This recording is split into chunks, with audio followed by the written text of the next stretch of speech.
Hello and welcome to Ideas with Impact podcast. Today conversation is about money, but more importantly about meaning, protection and legacy. I'm joined by Mark Halpern, a financial planner and a wealth insurance expert who helps people think beyond accumulation. Mark, welcome to the show. Thank you so much for having me, Alexandra. I appreciate it. You're very welcome. Um, let's dig into money. Money. Everybody either loves talking about money or they do not want to hear anything about money. The So the evil, question, the evil, the word, evil, huh? Evil yes, money, all of them villainous. evil, money, yes. Yeah. So the question for you would be, what has inspired you to become a financial planner? And why that path? It's a great question. It's very personal. So I'm 35 years in professional practice, Alexandra, but I like to tell people that my real start was when I was 11. And that's when Mm, my father of blessed memory died of a massive heart attack. No previous history. He was 50 years of age. I was the youngest of four boys, and my mother, who was 48 at the time, had to go back to work to support her family. He was a great father. I mean, I was a beneficiary of being the youngest child, so we had a very close relationship, but he was a busy engineer, which meant that, he didn't have a will in place. There was very little savings, and there was no life insurance. So it was very hard for us. We had to develop a struggle muscle. I know you have a few kids, Alexandra. It's like we want to spoil our kids, right? So much and give them what we didn't have, but at the same time, we don't want them to feel entitled. I didn't have that option. We had to paper routes and jobs, and back then you could get paid by the hour, and it actually turned into some money. But we all managed through that challenge. But fast forward, I saw that this challenge that we had as a family is a bit of a pandemic in the Canadian marketplace. Now, a lot of my clients are very successful business owners and entrepreneurs and affluent families, but even in the middle class, they're so busy looking after everything and everyone else that they don't have things in place like a will or powers of attorney or a list of where things are, digital passwords, bank accounts. It's all resting between their two ears. They don't have insurance, they don't have basic planning. So, what we do is we help people very holistically, like you, in three areas. One is in estate planning. So, just making sure that people's financial architecture and their financial furniture actually lines up with today's reality, right? That would be like wills, powers of attorneys, ownership, etc. The second area that we specialize in is tax mitigation strategies. And tax season's coming up. We were just talking about it. It just seems like we're giving so much to the government. So we have strategies using insurance to help people keep taxes for themselves. And that's a discussion that comes up. And the third area that we're involved with is philanthropy, which has really become the thing that we're most passionate about. And we have some intel that the majority of people don't know, where we can help people create enduring legacies, often just by converting tax into charity. And it's what really gets me up in the morning, because we've created over $300 million just over the last 6 years, which means, wow, I feel great about that. I can really help people to really go from success to significance. And the good news is you don't have to be Warren Buffett or Bill Gates to be a philanthropist. This is for right. regular people too. Yeah, well, I think they just need some sort of plan. Like again, we go through this schooling, and we spoke earlier before recording, is that we haven't been taught that at school. That's like not in the program itself.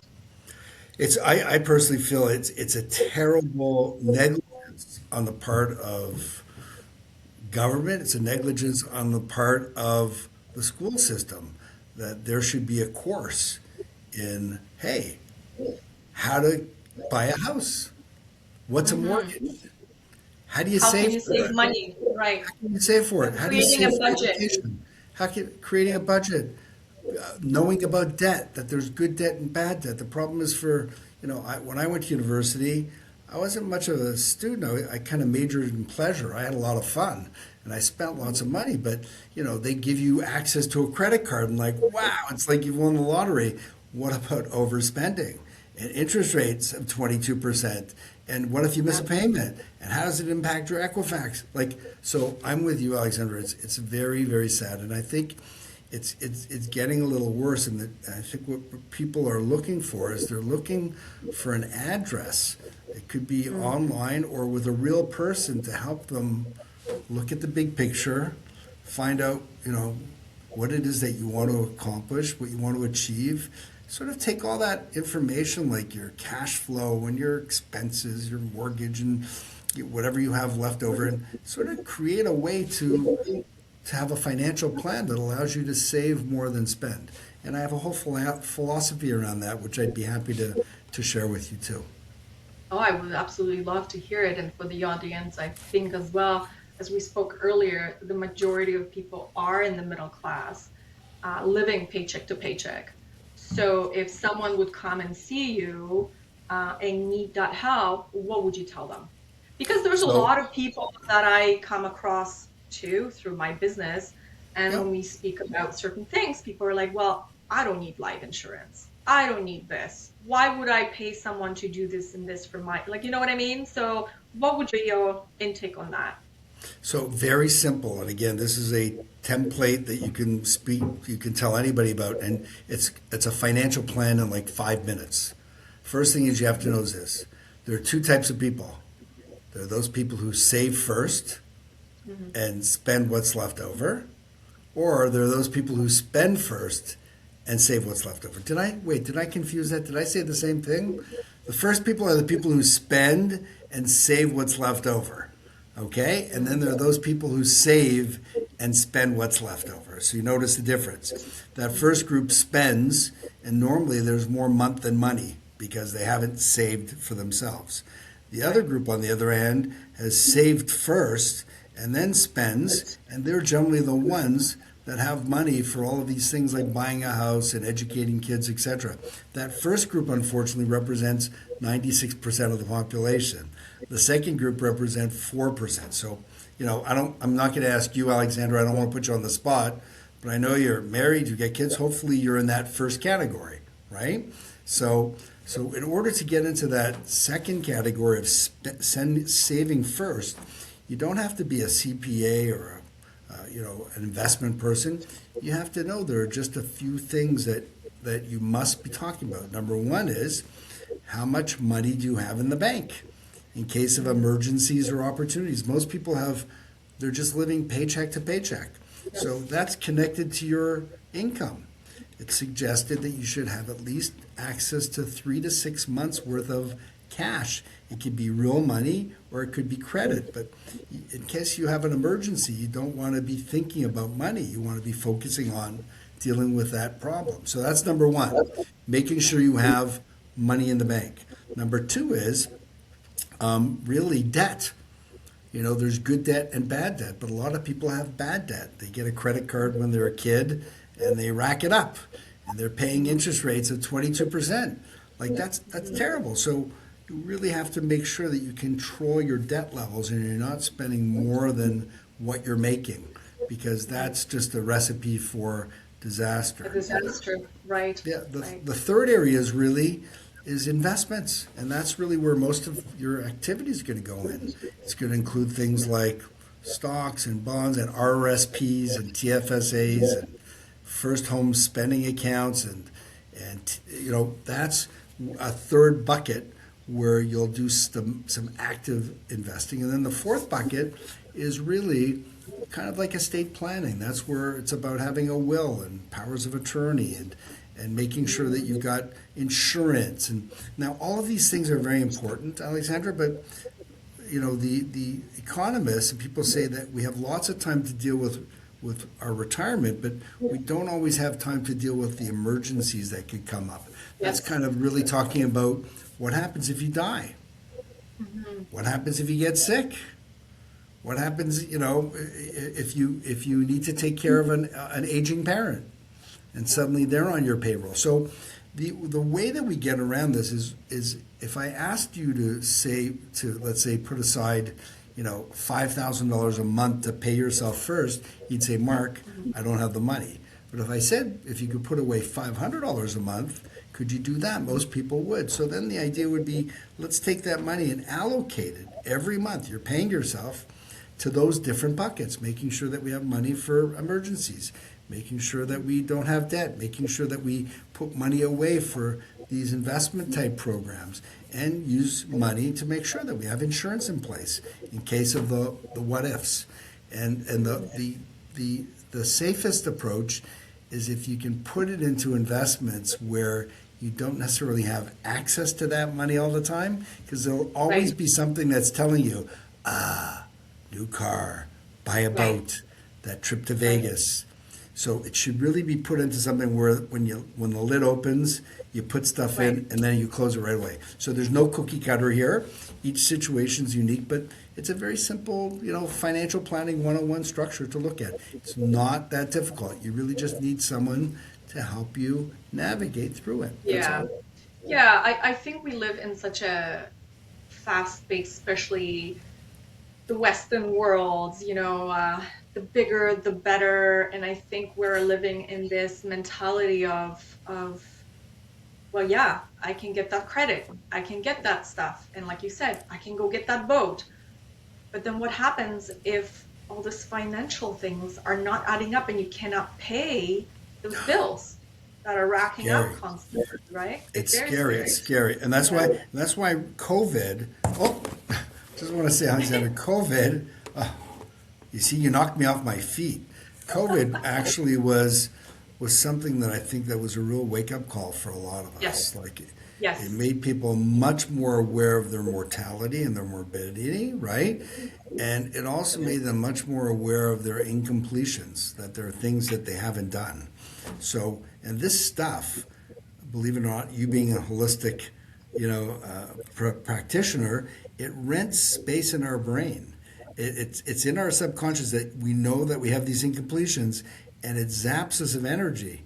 We don't realize it because of these things that have to be done. So it's not so scary. I think a lot of people don't do anything about it because they're afraid that it just seems so invasive, or I have to sit down with somebody, or it's going to be painful, or I don't want to admit to somebody that I'm a train wreck. It's not that bad. But once you do get it done, it provides you with tremendous peace of mind, knowing that everything's in its right place, and I've got a plan, as opposed to, I'm traveling without a rudder on a boat in the middle of the ocean, So I think that's it gives you a little bit of that freedom in a way, right? Because it kind of brings out, we don't want to get to the 70s and 80s and then just basically live off that $350 from the government, right? You want to enjoy life. You want to go on that cruise. You want to,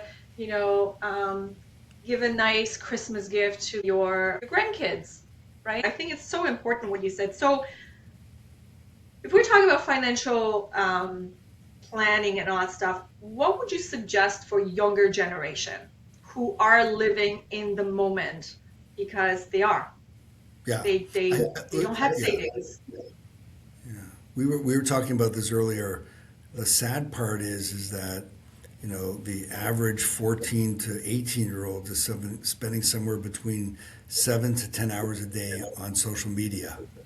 Right. So there's somebody else who's dictating to them their values and what's important. And obviously a lot of that is going to be predicated by what Madison Avenue says. What do the advertisers say? Like, in other words, you need this in order to be happy. Get your Botox, you'll be happy. Get this nice fancy car, you'll be happy. And of course, we all know once you get that, it's like that new car thing lasts about... Right? Temporary dopamine that kind of kicks in, and exactly. You're like, oh, I'm broke. I don't have money. And listen, I know because I have that experience with my 12-year-old. That happened about 3 years ago. Our credit card, for some it's no longer connected to the internet or connected anywhere else, but it was connected to Microsoft, I think, or the gaming that he used to play. when at the end of the month, my husband always goes through, the statement just to kind of make sure that things were coming out the right way or what came out. And again, budgeting, make sure that, you know, things are in play correctly. And he goes, $215 came out from credit card from Microsoft, whatever. I can't remember what game it was. He's like, what happened? So we sat down with our kid and we explained to him that, you know, this, you can't do this. So next time he got money either for his birthday or whatever money he got, he had to pay back. Good for you. Good Very for you. important It's his lesson because you good can't lesson. escape that. Yeah. So getting back to these kids, the challenge and how do we get over it is they all have ADD today. A lot of adults do too. Like in other words, if you want to meet with me and have a conversation for an hour, that's like a big Right. ask. If you send me an email that has 3 paragraphs, like how dare you expect me to be able to read that? Or I love people who leave messages on WhatsApp and it says 3 minutes and 12 seconds. Like who's got 3 minutes and 12 seconds to listen to something? So the key for those people is it has to be taking the complex and making it simple. Okay, most people take the simple and make it complex. So one way to help them is taking the complex and making it simple. How do you do that? It's often by telling stories, right? So if you're people know what Apple is, Apple stock, right? It's worth several $100s. Imagine if you had an opportunity to buy Apple stock at $10 per share today. Would Right. you? That's something you'd be interested in. Well, please. And how much would you buy? As much as I could. Well, you are like Apple stock. You're going to be appreciating throughout your life. And the best time to invest in that stock is when it's your youngest, your healthiest, right? And you have less sort of expenses and expectation on you. Right. And I know that there are some very, very successful people that I know that basically start off with their kids and say, here, you make $100, so we're going to take it and put it into different buckets. We're going to take 25% and put it into savings, let's Right. say. 25% we're going to put into spending, right? We're going to take 10% and put it into charity, let's say, put it into that.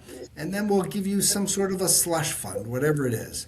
But the point is that you now have a system in place to help those people achieve what they really, really want to. And it's a shame that the schools are not talking about it.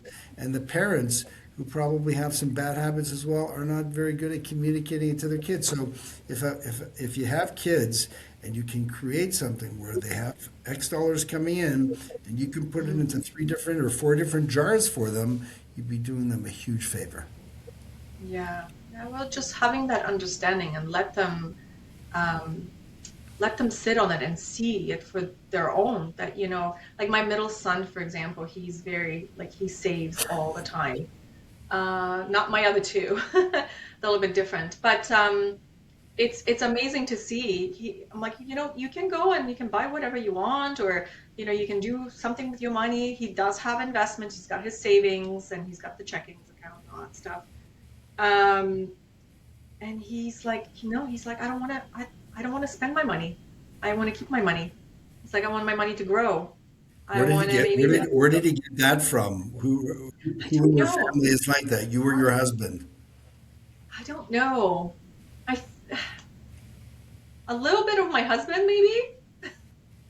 Listen, I, Alexandra, it's a great quality. I also believe though you got to enjoy life too, and don't well, wait for 100%. the future to happen. You got to enjoy your life now too. But you got Oh, to, as I absolutely. said, it's not all or nothing. It's about being smart. It's That's all. balance. Yes, Yeah. it's the balance and being smart about it. There's 2 ways there's either you working to make money or your money working for you. Right. So, and the beautiful part is it's not rocket science. There's just a few things to consider and, making sure that you have an address to talk to somebody who could be a mentor, like, or a coach around this. They say you can't win gold in the Olympics without a coach. You can't Right. be a hugely successful business owner without a mentor. You need to sort of Right. reach out to those people that you look up to and admire and say, hey, that's somebody I'd like to be. And then ask them, can I speak to you? I've got this issue. What would you do if you were me? Largely, younger people will listen to people that they really respect and look up to. They do that with, sports celebrities and Hollywood stars. They want to mirror them in any way possible. So why not find, people to speak to as well along the way, and who can really help you, navigate this very important topic. Why do you think people tend to delay these conversations? Who wants to talk about, dying and being sick and being retired and being in a senior citizens building where you're drooling on your pillow, and no, it's not sexy. We want to talk about the Super Bowl, and we want to talk about girls and boys and cars and the latest movie. It's really meant for people who are more mature, and the challenge is, I have 5 kids, that occipital condyle doesn't really get fully formed until they're like, excuse me, like 24 or whatever. So it's really getting it into their consciousness and moving it forward. I think that if you can show them, let's say, the time value of money. It's actually one of those famous graphs where it showed if somebody's putting away, let's say, $50 a month when they're 20 into an RRSP, and they do that for 20 years, versus somebody who starts putting away into their RSP, 20 years from now, and puts away $500 a month. That person who put in $50 a month is going to have way more money than the person who's putting in $500 a month 20 years from now. And that's just because Right. of compounding and the time value of money.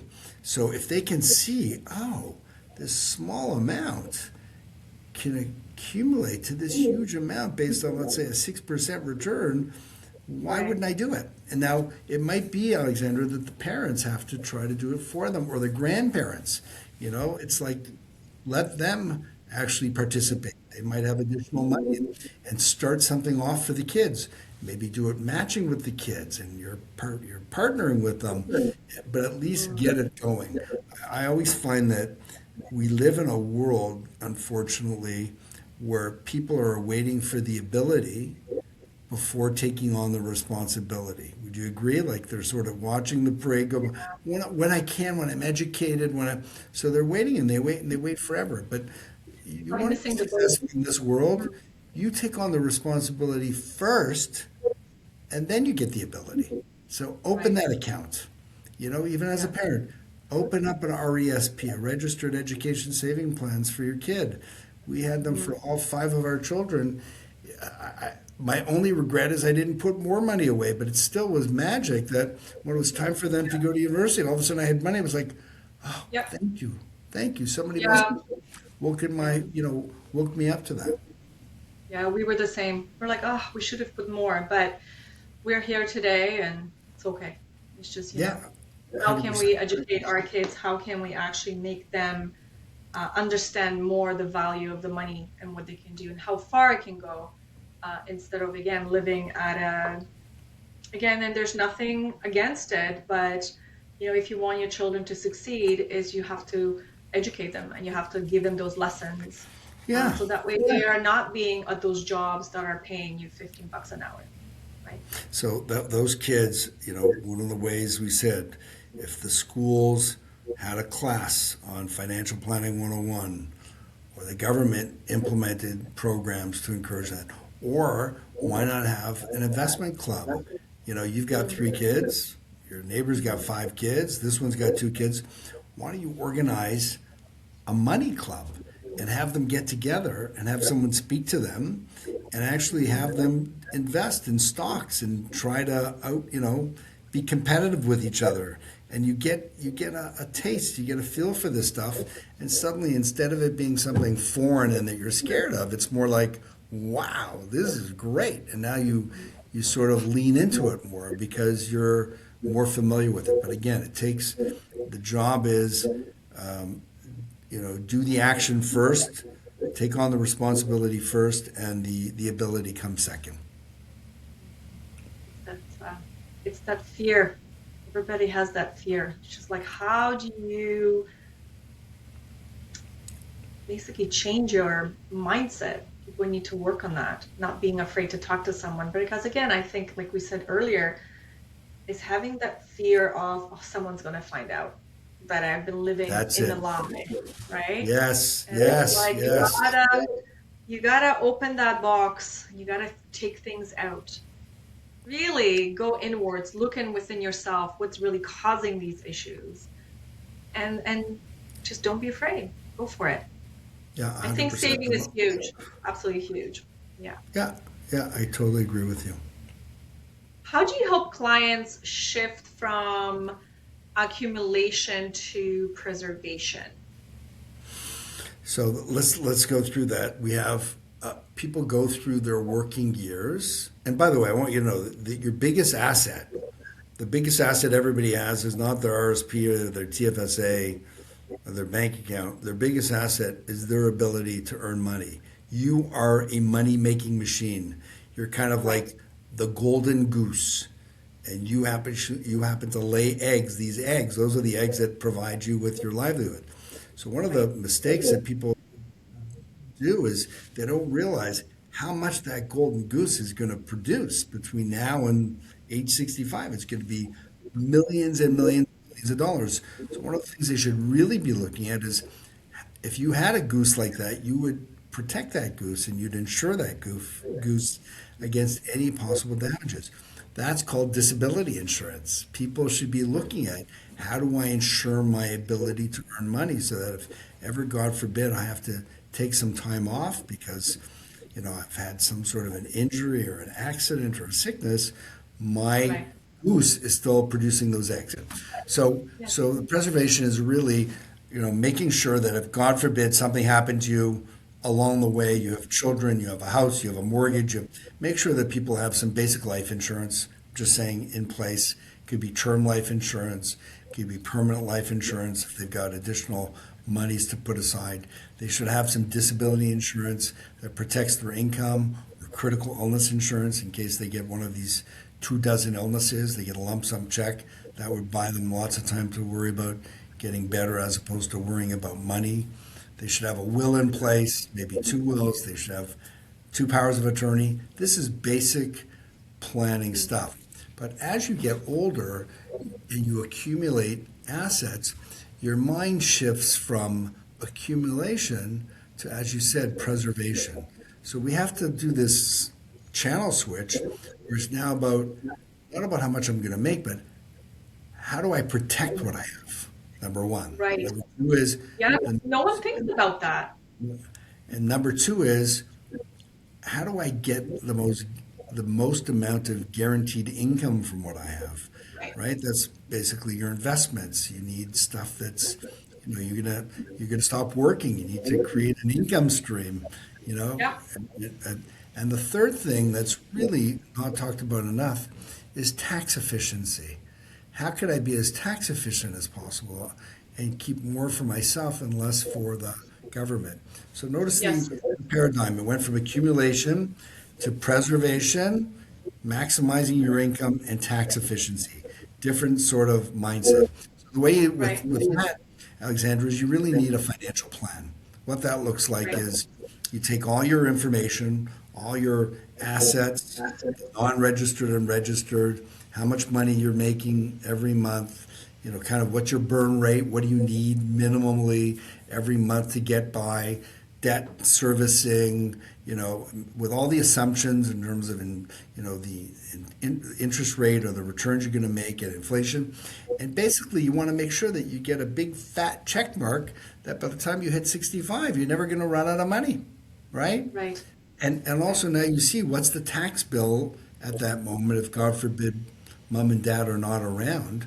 But then based on the runway ahead, let's say taking it out to age 90, you know, and making all those assumptions, helping kids, you know, with homes, without homes, whatever business, you know, what's going to be there at 90 and what's going to be the tax bill at that time, right? So again, you're playing with information now that you know so you can plan while the sun is shining, right?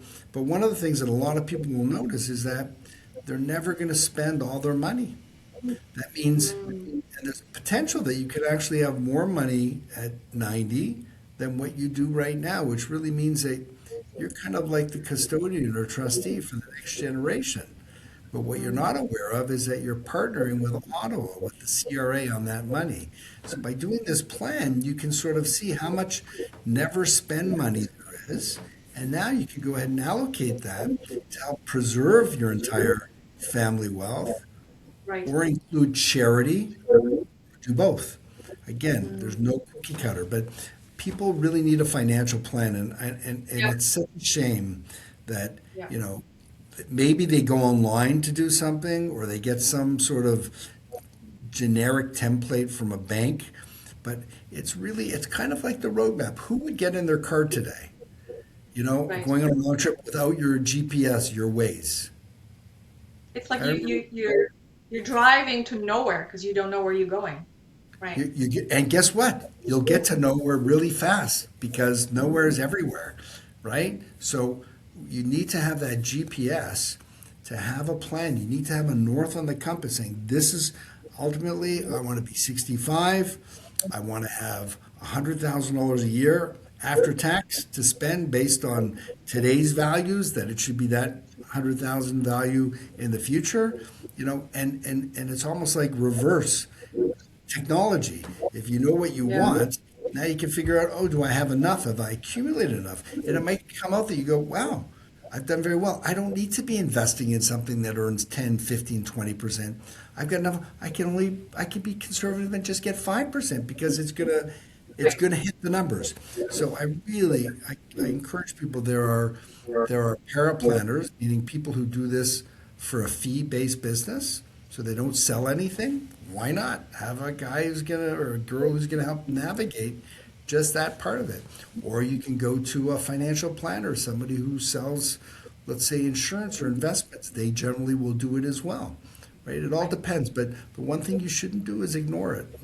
There's just far too much, Yeah. resting here by not doing it. My dad is really, really good with money, and they've been living mortgage free for the past 20 years. No mortgage, they have nothing. They just have whatever they have and they live off that and they're very happy. They go to Florida, they come back, they're living their like little life. But it's funny because about 2 days ago we had that discussion about a will. And my sister and I had a discussion and we're like, this is going to be so hard to discuss, but we have to have that discussion with them because we wanted to find out if actually they have a will or not. So they didn't. So we had spoken to them. We were like, you guys gonna have to either we help you and you can guys choose to go with someone who can help you navigate through that process and set you up. Let's talk about this for a sec, because this is really a wake-up call. In Mm, Canada, let's say, you've got three children. They're all 16 and under, right? right, In Canada, if you don't have a will, it's called dying intestate. Intestate. And they have a formula for how your assets are going to be distributed. It's clear as can be. They say right, that the first $300,000 would go to your spouse, Alexandra, and then the right, balance would be split up between your husband and your three minor children equally. So they get a quarter of what's left after 300,000, and their portion would be invested by a public trustee in GICs until they hit 18, and then they are entitled to all the money. Is that what you'd like to see happen with your money no, and with your kids? So without a will, that's what's going to happen.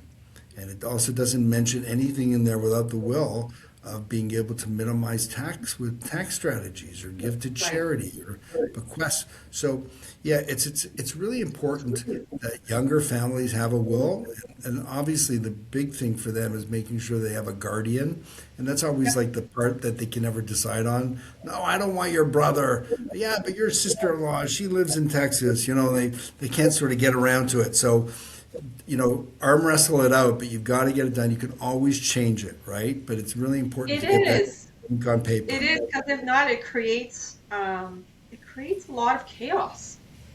Yeah, totally. Where people start to fight, and it's just too much. There's a whole division of legal departments. It's called Yes, estate litigation. It's the biggest, yes, fastest growing area, and you don't want that. But also older people, like you were mentioning about your parents. There's probably a lot of listeners that you have that are single, widowed, or divorced, right? Single, widowed, or divorced. And they have to really be aware of the fact that in Canada, when you die, everything rolls over to your surviving spouse tax free. It's called a tax free spousal rollover. And taxes are not due until the second to die of a husband and wife. But if you're single, widowed, or divorced and you die, the government considers it as if you sold all your assets at market value, fair market value, and there's going to be a tax, which means if you have an yeah, RSP or a RIF that has, let's say, $300,000 in it, the government's going to take $160,000 of that. That means only 140 is going to your family. If you right, have stocks that have appreciated, not unregistered, but stocks, whatever gains there are, the government's going to take 27% of whatever money you made on that money. If you have any right, investment real estate, a condo you bought as an investment, or you have a company, you're going to talk about also a big hit that could be over 50%. So all in all, when you do all these calculations, there's a big amount of money that's on the table that's meant for somebody other than your beneficiary. So that's why it's so important to really get this stuff looked after while the sun is shining. yeah. So protect yourself, protect your family. At the end of the day, these discussions are very important to have. Um, Nothing to be shameful, nothing to be shy about. Those are just regular conversations, and we have those conversations with our kids all the time, because they need to know. And like you said earlier, anything in life can happen. I can walk to the mall tomorrow and I can be hit by a car in a God parking lot. forbid, right? And God forbid. And you know, they have to have that protection. 100% agree. Yeah, And that's very important. because I went through that myself, I think it makes me much more sensitive, knowing what I went through as an 11-year-old kid and saw my mother have to go Right. through. But fast forward, as I said, I see lots of families who I'm going to suggest 85% of the time people don't have a plan. 85, okay? It's a huge And part of number. that also is, they don't have a team. They don't have. You need to have a good accountant that you deal with. You need to have a good lawyer that you deal with. You need to have a good investment person that you deal with. You need to have a good insurance person that you do. And you need to have a philanthropic advisor you deal with. And they all have to be talking to each other. It has to be, Right. you can't be all things to all people, but you got a specialty in certain areas, and everyone's got to bring their accumulated wisdom to the table to help each individual. Otherwise, you can leave yourself really, really open to things that you're just not even aware of. Right.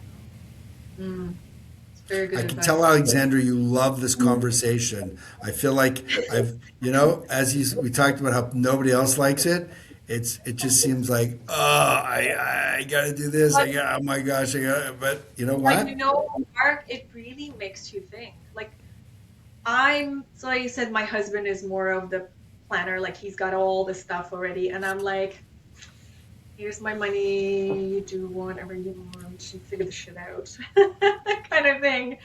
I'm more of the bringing out there, talking to people, doing things, and then you deal with the stuff. So I have my So husband. my wife Rhonda is, she doesn't.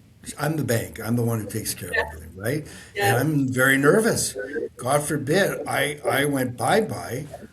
She can't step into the cockpit and fly the I plane. know. So we have to I have that know. conversation. We have to go through these things on a regular Yeah. basis. And one of those things in particular, Alexander, which I think is very important, and people can get it at our website, wealthinsurance.com, is like, do you have an estate directory? What that is like, where is everything? Bank accounts, safety deposit Yep. box keys, digital passwords, wills. Where's any deeds and for a lot of us, it's just here in our brain. So it really is something that you have to get out of your brain and make sure that somebody other than yourself knows its whereabouts at all time. So we have a writable PDF available at our website that, please download. I always recommend a husband and wife have a date night, bottle of wine. If you want, you can put some candles too. Interview each other. Go through the interview. Ask. What do we have, and let that Yes. person write it, do and put it, and then make sure that somebody other than those two people know where it is. Because let's face it, I travel with my wife. What happens if, God forbid, there's a Right. common disaster? What happens? You know? Right.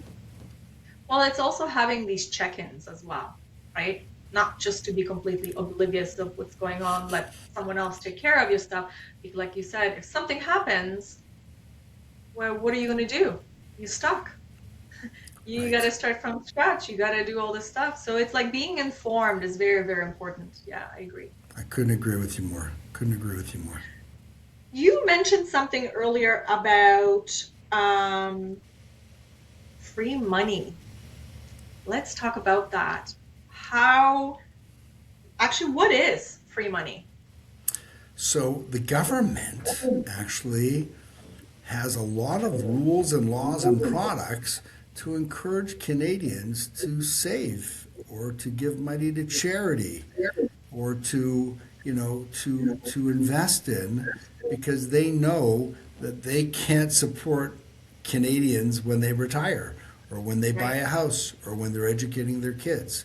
Therefore, you have to look at, and this is hopefully where your financial planner can help, you have to look for free money opportunities that the government offers. So one of Right. those we all know about is something called an RRSP, which is a registered retirement savings plan that by the time you hit age 71, you have to change it into what's known as a RIF, a registered Right. retirement income fund. That's all it is. Right. An RSP becomes a RIF. And the government basically says if you put away, let's say, I think the numbers were at $21,000, up to $21,000 a year into this RSP, you'll get a receipt for, let's say you put in $10,000. You've just put in $10,000 into this account. Now you're going to save $5,000 of tax. $5,000 Right. of tax, just like that. Yeah. And the $10,000 you invest, and all of that grows tax free. Tax free. So there's no tax on that until you hit age 71, when you need to start taking money out. And there's a formula for that. It's around 5% every year that you have to take out. And now you'll be taxed on that money. I'll tell you, it's helped me tremendously, not only defer taxes now, but also I can access that money in the future with things that they offer. Let's say I wanted to go back to school. There's ways you Right. can pull money out of your RSP. I want to buy a house. They have an RSP home withdrawal plan. Yep. Or I just want to pull money out. I'll be taxed on it, but it's my money. So again, that's all about, paying yourself first. What else is free money? Your kids are gonna, God willing, go to school at some point, to college or university.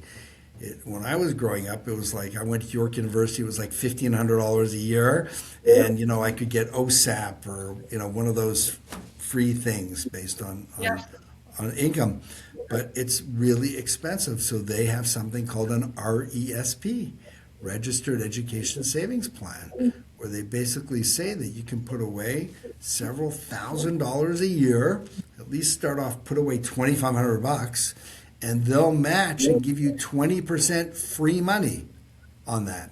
So you put in $2,500, they're going to give you $500 of free money, Right. and that money accumulates again, tax free, And if you start off when the kids are young and you just put away $50 a month, that could be worth $20,000 when your kids are going to school. And it wasn't painful. You don't even notice that $50 coming out of your bank account every month. It's kind of like, because, Right. it's just automatic. Yeah. So that's something that's really important. TFSAs are free money, tax-free savings accounts. The government basically says you can put away $7,000 of non-registered money invested in whatever you want, and that money grows tax-free. Tax-free. And you can keep putting that money away, but now you can use that money for whatever you want, to buy that boat or to buy a house or to, go on that vacation. And then you can put more money into it. But why would you have money sitting in a bank account? Let's just say you're putting 7,000 in a bank account. Let's just say you're making 10% on that, right? So you have 7,000 making 10%, that's $700 of income. You're going to pay half of that to the government for tax. But if you have it in your TFSA, again, free money. The other thing we came up with was something called a first home savings account. First home savings account, and this is something that grandparents should be helping their grandchildren with. It's kind of a hybrid of an RSP and a TFSA. You can put away $8,000 a year, and you get a registered, like an RSP receipt for that. So it saves you $4,000 of tax, but your money grows tax free. And now, between two young people who are just getting married and started, they could accumulate a couple of $100,000 in the future that they could use for a down payment on a house. Maybe not in Toronto, where it's too expensive, but maybe you can move to Timmins or Sudbury or someplace else. But the point is that it's all found money. Those are things that, unless you know about, you're not going to be able to take advantage of it. And those are just some of them. There are others as well. Yeah, we use that. I used that actually when we bought our first house about 20 years ago. Yeah, it was a huge saver.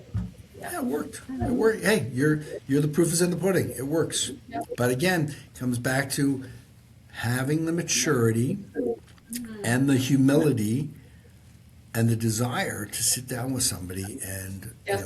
really sort of tell people your dreams and wishes and give them the information that you have. And again, there's never a bad time to start. Right now is the best time. Now is the best Yeah. time. Anybody But can start anytime. Yeah. anytime. And you don't have to be rich. But in today's Toronto, you know, uh, two people working, they're making $100,000 a year, at least between the two of them. Yeah, the cost of living, especially for Yeah. their living expense, either rent or mortgage, or that's expensive, and food and all of that. But if you're making two people are working, sit down with a planner. You will, I guarantee you will get tremendous peace of mind knowing that everything's in its right place, and it's going to give you freedom to be able to enjoy life more, and to just feel that I'm taking care of my family. I'm a good dad. I'm a good mom. Yeah, I think that's it. You have to sit down with someone and be open and just build out your dreams, your desires, your thoughts and everything. And don't be shy about it. You guys are not there to judge others. It's really to help people out to set them on the right path. Um, Exactly. and again, like you start at a very young age, start your kids, have your children involved in these things. And I like the idea what you said earlier, having these, um, not parents, but having these kids maybe, have that conversation with the teachers if they can come up with something, advisor, planning advisor, or someone come in who can have these conversations with these kids. Do a workshop, for example, would be great. Like for me, everything you said, it's never too late to do anything, but I think it has to start with the kids as well. I think Yep. those are the generations. I look at this as my kids. I'm like, I want my kids to be better than me, financially, emotionally, Yep. uh, in every way. So it has to start with them. We have to Yep. show them the way, right? Yep. And those kids, again, because they're so into social media and adulation Yep. for stars and sports. I'm going to tell those kids who wants to be a millionaire. Right. Who wants to be a millionaire? Who would like to learn how to Yep. be a millionaire? Really? You can teach me? Don't talk about the RESPs and the savings. Who wants to be a millionaire? You say that, and they'll come flocking. But I agree. Speak to the teachers at school. Yep. Suggest that they bring somebody in. Start a little, a hobby group, whatever. It could be just a group, and there are lots of people out there who want to share their wisdom with those younger generations because they, like me, had a situation happen in life that made it much more difficult, and we want to sort of pass it forward. Yeah. Start the conversation. It always starts with the conversation, just like we're having tonight. Exactly, exactly. What would you say it's the difference between a good advisor and a great one? Great question. Okay, so a great advisor is somebody who you want to see that they show how much they care first before they show you what they know. Do you hear that? That they care first as opposed to what they know. A lot, because the people who want to show you what they know right away, they're obviously more transactional. They want to sell something. Maybe they've got some hidden, they make a commission or something, right? So number one. Number two is, yeah, connection. It's like, I want to feel that somebody wants to understand my situation. So like you, it's holistic planning, finding out, what do you want to see happen when you retire? What would you like to see happen if, God forbid, you got sick? What would you like to see happen? Find out. It's all that soft conversation. Number two, when getting a referral from somebody, ask somebody else who they use and ask them, what's this person like? What kind of person were they? Transactional? Now again, you have to look at yourself as well. You might be somebody who knows the markets or understands this already, and you're looking for someone transactional. But you want somebody holistic. Okay, ideally they should have some professional designations, like a CFP, Certified Financial Planner, or a CLU, a Chartered Life Underwriter. They could have a TEP, Trusted Practitioner. Like there are a whole bunch of, and the designation is not so much for you, it's that you see this person is serious about their career. They've invested in themselves. Because wisdom is not something that you get once and that you move on. The world is changing so fast. They say that every 6 months the world is completely different from 6 months before. So you want somebody who is continuing to be a wisdom seeker, somebody who is investing in themselves. So that would be it. The other thing is you have to decide, do you want somebody who's a commission salesperson, or would you rather have somebody who is somebody who that you pay an hourly fee for in order to get, unbiased financial advice? Obviously, the less expensive one is the person who helps you, but they get paid a commission perhaps by helping you navigate things like life insurance or investments or whatever, right?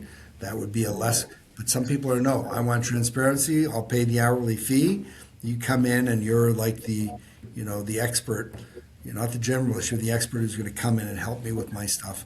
And that would be another way of looking at somebody. But I really feel the best is when you get a referral from somebody that you respect a lot and you trust, and you should ask questions about the advisor that they deal with before getting them to make an introduction. Yeah, I usually say too, is ask questions. Don't be shy asking questions. By asking questions, you can find out a lot about a person, about what they do. How can people manage or navigate through risk management? Okay, good. It's a great question. Listen, there's some people who are absolutely risk adverse. They don't want anything that's not guaranteed. Right? So if they have that approach, they have to realize that your money's protected and it's going to be guaranteed, but you're not going to necessarily get a great return on it because right now interest rates are very, very low. And the investments that they're going to suggest also have a lot of tax connected to any of the money that you earn. So the way that risk works is you have to look at the person obviously as an individual. Are they risk adverse? Are they not risk adverse? And really look at what's their timeline. Is this an investment that they want to make that they need the money right away? Is it something they could let ride for 2 to 5 years, 5 to 10 years? Is this long-term money, right? So Right. if that's the case, then there's bound to be some volatility because you're likely going to go into the markets, right? And then there's a whole bunch of people out there who's say, oh, we beat the TFSA, or we beat the Toronto Stock Exchange, or the S&P, or whatever. If you just buy, an ETFs, like you're buying one of the benchmarks, like the S&P or the Toronto Stock Exchange, you're going to see that over the years, over the long term, they're generally returning somewhere around 9%. 9%. Now, does that mean that there aren't any ups and downs along the way? Yes, that's called volatility. Right. You just have Donald Trump say one thing and, Mark Carney, like you could. But if you have a long-term vision and you sort of just put that money away every month, one of the best ways to do it is something called dollar cost averaging. In other words, you put the same amount of money away and you buy whatever you're buying, and every month, sometimes you're going to get it at a higher price, a lower price, a medium price, but it's always going to give you the best average for that price. And you put it away and you let it ride. The idea is that over time, as long as you're not sitting there looking at it, right, and there's long-term money, then yes, there'll be some risk, but you will get the reward down the end, but you have to have a longer-term perspective. So if you're somebody who is risk adverse and you're going to be looking at the markets and you're going to be, worried about volatility and what the latest thing is happening in Iran or pipelines or whatever, that's not for you. You're going to lose money very easily, right? Because you're going to pull out when the market goes down. You're going to go, oh, and then you pull out, and then the market bounces back, and now you're going to be buying in at a higher amount. So it's like you've got to know short term, medium term, long term. What is this money for? Is it for short term, medium, long term? So that comes back to that bucket about you need to have emergency money. That would be your short term money. Your medium money, you can go a little bit more, but there are also a lot. Aleksandra, there are lots of other investments other than stocks. There's, alternative assets out there where people can participate in, more like institutional or pension type investments that normally you could only do that if you put in tens of millions of dollars, but you can participate in those investments and get that type of, return, like, investing in the Port Authority of Los Angeles or 50,000 apartment units in Texas. Like, your little tiny amount that you're putting in is pooled with this much larger group. So, it can almost give you sort of like equity type returns, but with lower like GIC risk. And again, that's finding somebody who's not selling a product that they're pulling off the shelf at BMO or RBC or TD that they have to sell, the mutual funds and all that sort of stuff. So be smart. Don't hold your money in one basket. Allocate your money all over the place as much as you can. Pay yourself first. Remember, pay yourself first. Most important thing. First, and then do the rest. Yeah, and again, and find a Sherpa. Find somebody that can help you. Yes, because you can't do this by yourself. Mark, there are people who can do it. There are people who can do it by themselves, but there's also risks with that as well. I'm dealing with a family right now where the husband does everything. He's 70 something. The wife has no idea. So they're going to have to sort of move to that. My husband does everything to another platform so that if he goes bye-bye or can't function, they've got somebody who can help them. Yeah, no, it's important to reach out to someone because you can't do this by yourself for a long time. And I'm very happy. If anybody has any questions, they can always reach out to me.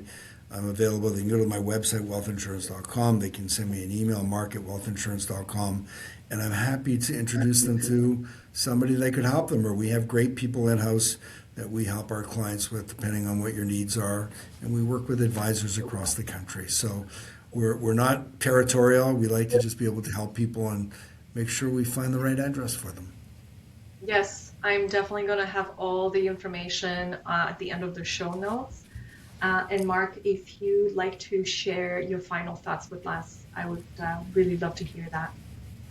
Yeah, sure. I think it's important that in terms of, you know, we're living in very, very challenged times.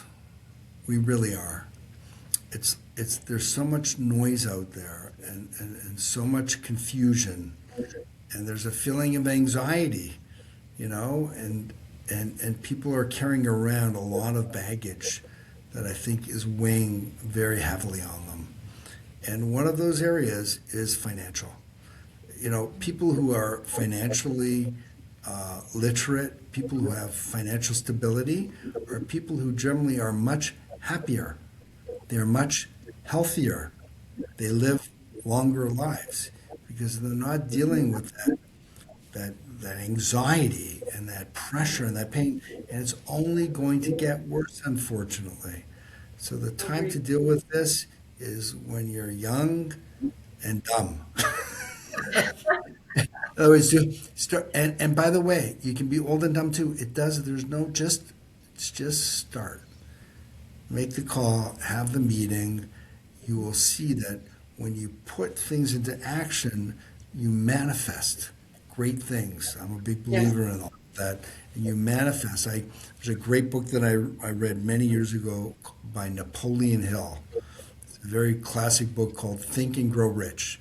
I highly recommend everybody looks at it, especially the second chapter on desire. It's a classic. It's like written in the 50s. But one of those things I did was I had to put together a list of these absolutely crazy goals that you just never could achieve. And I wrote those 25 years ago. And Aleksandra, I've checked off probably 80% of that list. Like things like I get paid $10,000 to speak at an event, right? I give away $1 million a year to charity. You know, I have a mentoring coaching program I do called powerofplatinum.com where, you know, we've got 42 new advisors part of our program. Like that's stuff that I manifest, and God has been very good that way. So read that book. I think it's a great start. Mark, thank you so much for all the informative information that you shared with us. I really appreciate your time. And again, all the information are going to be at the end of the notes. So thank you so Amazing. much. We'd love to talk again. If there's anything that you'd like to in the future, always be a pleasure to speak again. 100%. Thank you. Thank you so much.